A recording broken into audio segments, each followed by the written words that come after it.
What's happening, guys? Today I want to talk about something a little bit different, and I want to talk a little bit more about mindset, because one of the things that we just don't seem to understand as human beings is how much emotions really come into play when it comes to our actual decision making and how we actually reach our goals. All right, so one of the things we really need to understand is we don't typically make decisions based on logic.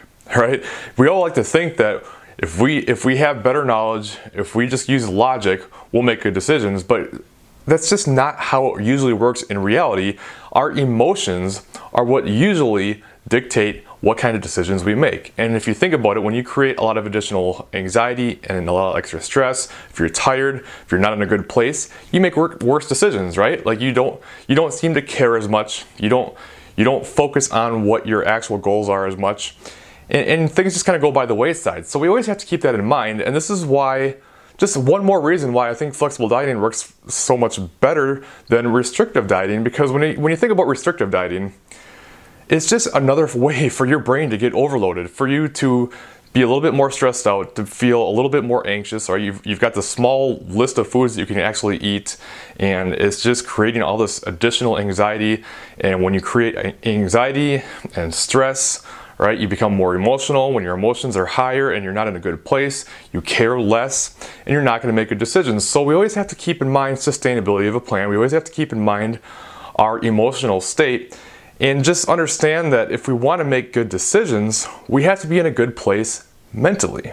So this is why I think having a good relationship with food is so important for most people to sustain a diet. Because if you have this horrible relationship with food, if you look at foods as good versus bad, if you feel guilty because you ate a piece of cheesecake or something, if you feel like garbage because you aren't making good decisions with your food, and every time you go off your plan you beat yourself up, like, you're just not going to be in a good place psychologically. Mentally, you're going to be beaten down, and you're going to be more prone to say F it and give up and do this whole yo-yo dieting thing that most people seem to do, and you're going to have way too many ups and downs. So if we can separate our emotions from food, you're going to be in a much better state. And if you don't always look at, well, I was good or I was bad, well, you're not going to be as emotional. And if you're not as emotional, you're going to make better decisions. Do you see where I'm coming from? Do you see where I'm trying to get at here? It's just like, we have to just stop looking at what is quote unquote optimal. We have to stop looking at foods as just, you should eat this, you shouldn't eat that. We have to get away from this mindset, because it's just destroying people, and it's putting people in just a losing battle. All right, it's putting people in a position where they're just giving up way too much because they cannot possibly keep doing what they think they should be doing, when in actuality they really don't have to be doing that plan to reach the results they want. So you always have to look at the bottom line, and the bottom line is, the more consistent you are and the longer you do something without giving up, the better your results are going to be, even if it's a little bit less optimal in the short term.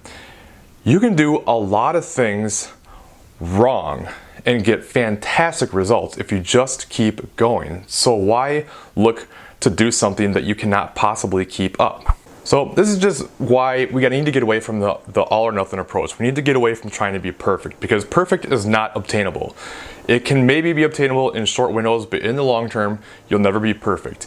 And if you're going to be either all in or all out, you will always end up out, all right? It's always going to get there, because you cannot be perfect for the rest of your life. So the question I have for you is, if you hold yourself to a standard that you cannot possibly meet, how will you ever have success?